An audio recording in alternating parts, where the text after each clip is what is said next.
dosen saya dari Sudan, dia minta semua mahasiswa tulis budaya tempat tinggalnya masing-masing. Saya ingat waktu itu saya nulis tentang roti buaya, al-khubz ala hay'atil timsah atau ala suratil timsah. Saya tulis roti buaya. Terus ternyata itu yang paling menarik dari tulisan teman-teman saya, gitu ya. Kemudian Muhammad, mungkin takhus hadhil qissah amam al-fasl. Kamu bisa nggak ceritain ini di depan kelas? Ya, saya ceritain. Kemudian dia nanya, kenapa orang Betawi kok kalau mau nikah bawa roti buaya? Ya saya bilang, karena kalau bawa buayanya repot kan. Itu bikin roti. Kok repot gotong-gotong buaya? Jangankan pengantin, penghulunya lagi.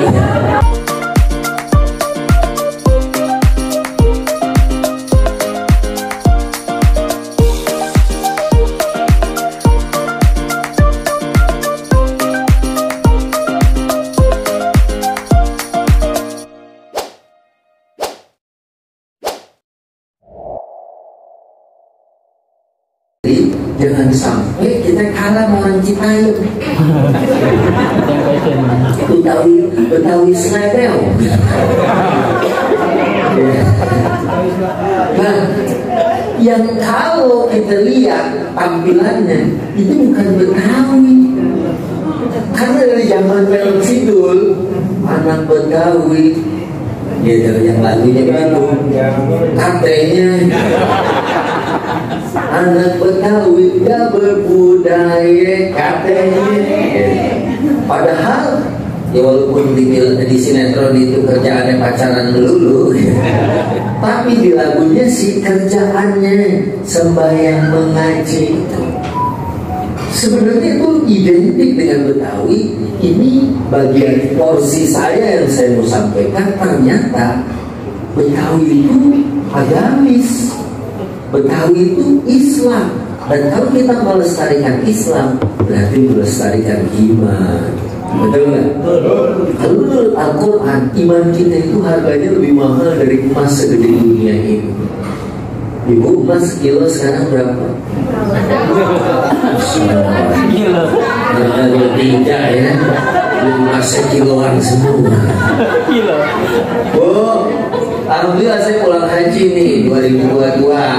Dan haji saya sebelum pandemi di 2019, 2020 libur, 2021 juga sangat limited juga. Baru kemarin bisa haji lagi. Di 2019 Bu, sebelum saya berangkat haji, saya ditawarin nyicil emas sama Bank Syariah.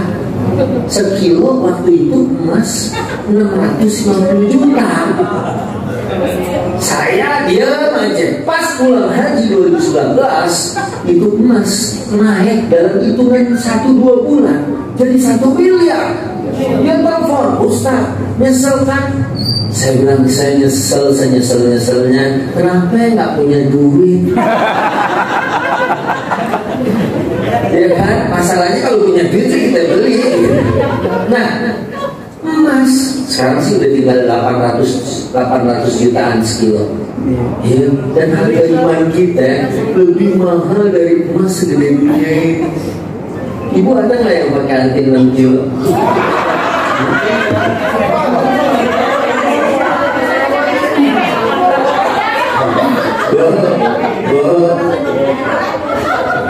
Emang orang Betawi itu di samping orangnya bersyukur, orang Betawi itu bersyukur.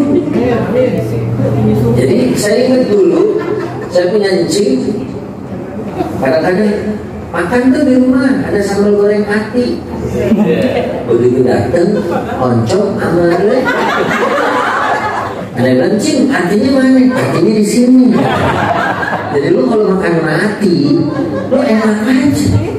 Orang kan kalau ya Bu, kalau hatinya ada, kita walaupun makan cuma ayam goreng, sambal goreng hati, sop buntut enak.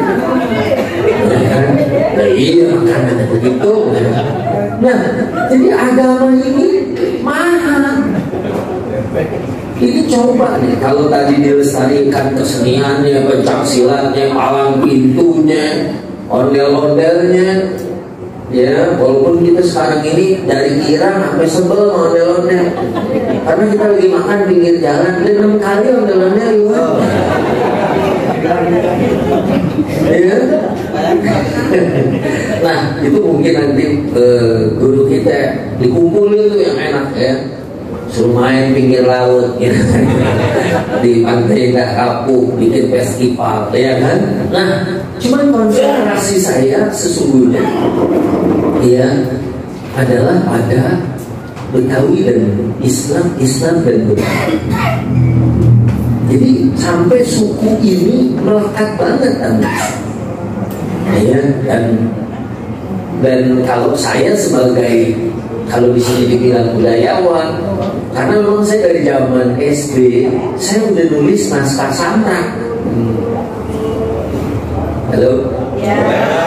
Pernah nonton nggak Bu Samrak? Samrak Betawi, sandiwara Betawi. Saya SD, saya udah jadi penulis naskah. Saya SMP kelas 1, SMP kelas 3, saya udah sutradarain anak-anak kecil di rumah saya itu di TVRI. Jadi saya udah jadi sutradara SMP. Ya, dan pernah waktu itu kalau 17-an panggung gembira kita tampilin samrak. Waktu itu Pak RW belum datang, RW 5 di tempat saya tinggal di Jatipulo. Ya, begitu dia datang, mana tadi samrak malawak? Udah main lagi. Kata Pak RW, pokoknya nggak mau tahu, main lagi. Yang namanya lawak kan kalau udah sekali dikeluarin kan enggak. Ya, dan saya dalam waktu yang singkat itu bisa nulis lagi.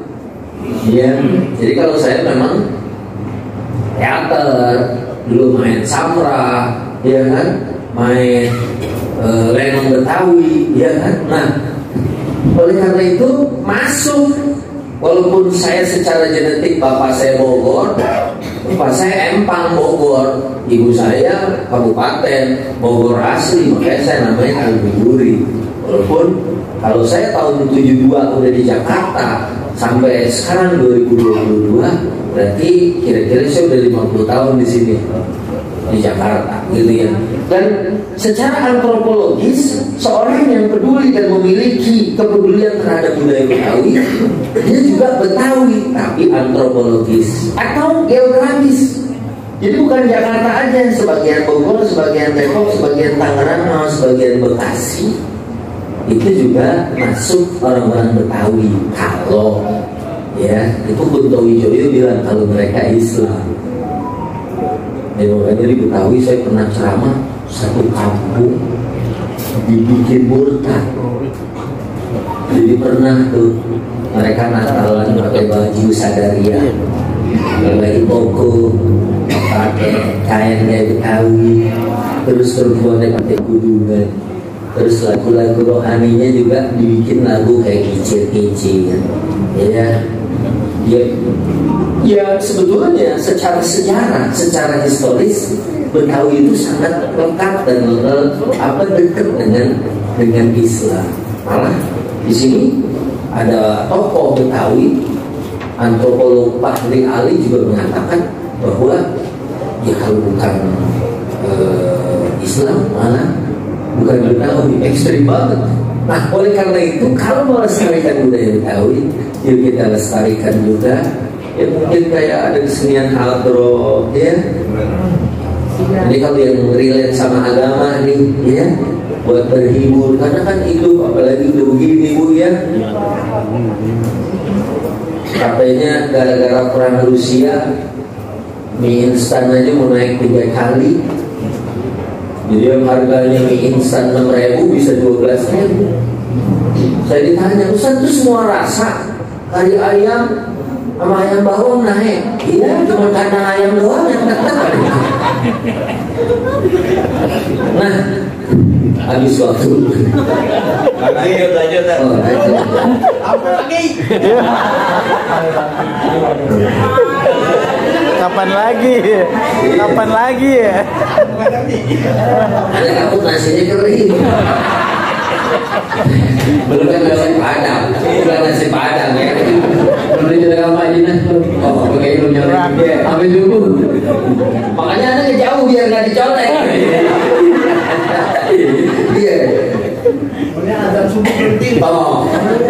Betawi nih. Betawi kalau udah kena ngaji gitu. Iya, ada ya nenek-nenek yang lain udah pulang dia masih di situ. Ini hebat banget. Ya, benar-benar cinta ilmu. Ya bukan begitu Pak Ustaz. Kalau cuma kesemutan sih saya udah tahu. Ini kayaknya pengajaran. Makanya saya bangunnya susah. Nah, ya makanya kedengar semuanya kita harus ya kayak karena beliau ini orang politik dan kita kalau nggak ngurusin politik juga akhirnya bisa jadi kitanya juga akan dipolitikin dengan orang terus. Kalau masalah Islam sih milik pemimpin itu memang bagian dari Islam.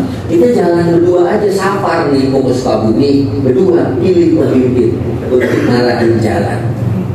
Ya, kita sholat pilih imam yang baik, yang benar. Nah, kalau entar nih nggak dipilih sama kita, siapa tahu ya yang dipilih. Kita Pak sholat belajar dari sholat. Imam tuh itu yang paling baik bacaannya, hadisnya, fikihnya ngerti.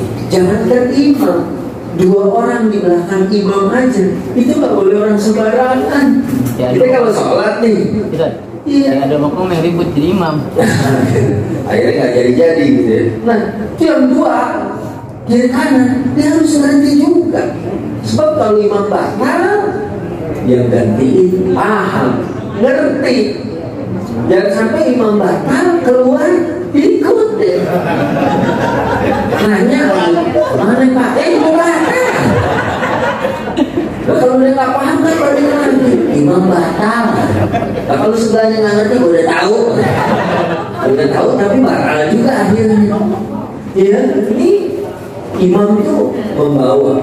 Saya kemarin waktu haji aja, ya gimana leader kita yang bawa nipis, ya perjalanan pergerakan.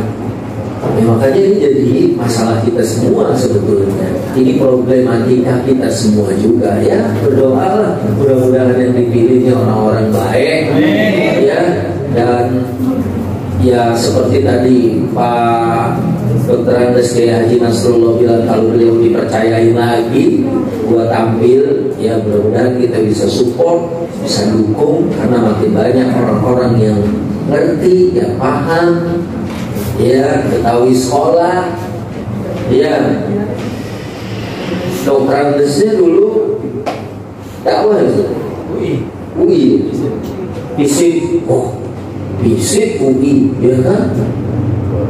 Terus ME, Master Ekonomi, ya kan? Itu kan syarat-syarat untuk ya mewakili kita udah cukup, ya. Karena Nabi Yusuf waktu ada kelaparan 7 tahun di Mesir, ya kan bilang ini hafidun alim, aku hafidun alim, aku mampu punya kecakapan dan aku punya kekuatan dan ilmu untuk menyelesaikan problematika ini, ya. Nah mungkin ini ya bagian dari yang saya akan sampaikan ya, karena ini mengingat waktu ya. Itu yang punya restoran aja tadi katanya udah nyariin kunci, kan tutup es dulu.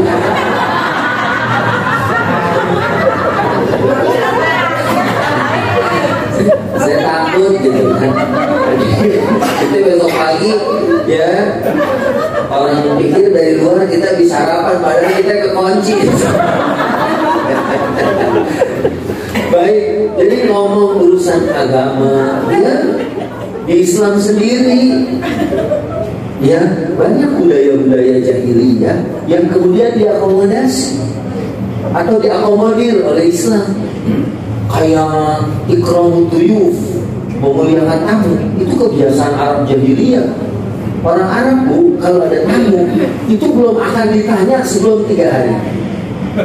Jadi kalau dulu orang jahiliyah sebelum Islam, kalau orang berkunjung itu sebelum 3 hari belum ditanya mau ngapain. Ini beda sama orang sekarang kan, baru di depan pagar aja, aduh mana gue gak punya duit gitu kan. Karena orang kalau yang jalannya lemes, bawaannya ketahuan tuh. Habis dari uang kuliah lagi, supaya kedengaran, akhirnya belok tuh. Udah kebaca, kalau dulu kok ikram, Sampai ada istilah bahasa Arab akram min hatim, karena hatim itu kalau ada tamu, kalau dia nggak bisa nyuguhin daging, dia berburu nggak dapat, dia bilang apa perlu saya potong anak saya supaya ente makan daging. Saking memuliakan tamunya kayak gitu. Diakomodir yang baik-baik. Begitu budaya Betawi juga gitu, kebiasaan-kebiasaan yang baik. Ya zaman dulu saya kecil, ya maghrib ke isya ngaji. Ya dulu nggak bayar pakai duit, kadang-kadang pakai kelapa, pakai apa, ya sekarang buru-buru kelapa, pohonnya udah nggak ada, ya kan di sini udah jadi kamar semua. Nah, tapi kebiasaan-kebiasaan baik ini ya kita nih orang Betawi yang ya berbanding lurus dengan Islam, kita pertahankan tradisi-tradisi baik, tradisi-tradisi Islam.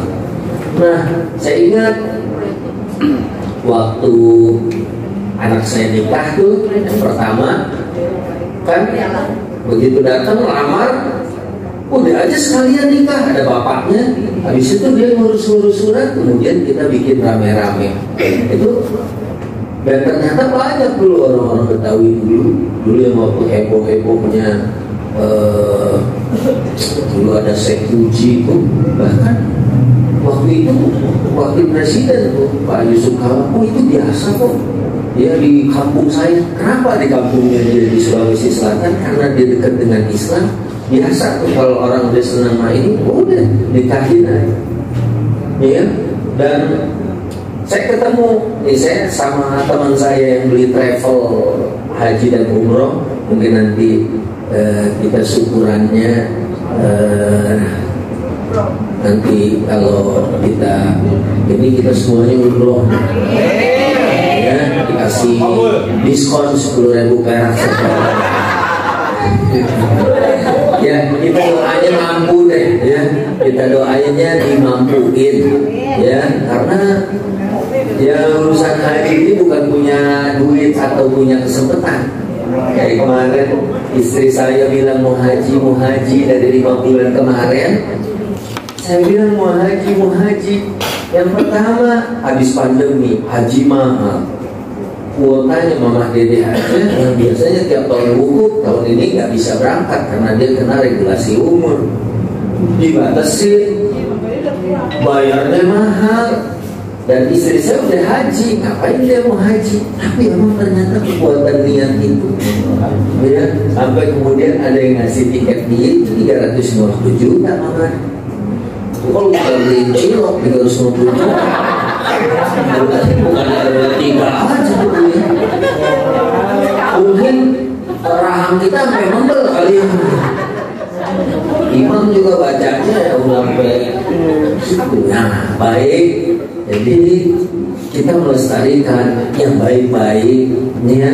Kalau misalnya, karena kan seni itu relate banget sama agama.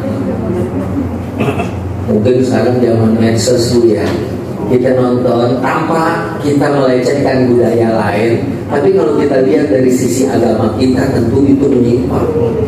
Ya misalnya tariannya ya apa ya, misalnya nggak pakai baju, ada yang ya kita, kalau saya ya secara agama ya kita pilih ya yang pasti lebih selamat. Kalau tarian Melayu kan perempuannya juga bagus ya, kemudian gerakannya juga nggak sampai jungkir balik gitu kan ya. Dan ini mudah-mudahan hasanah seni budaya Betawi ya, apalagi yang tidak bertentangan dengan agama ya, karena emang kadang-kadang kita suka dibentur-benturin. Oh dia mah pasti mana mau. Misal gini nih, di budaya saya kan punya pesantren juga di Bogor. Misalnya dulu ada daerah situ, kalau habis panen kita misalnya motong kebun, palanya ditanam seandainya ada. Ini diomongin nama agama.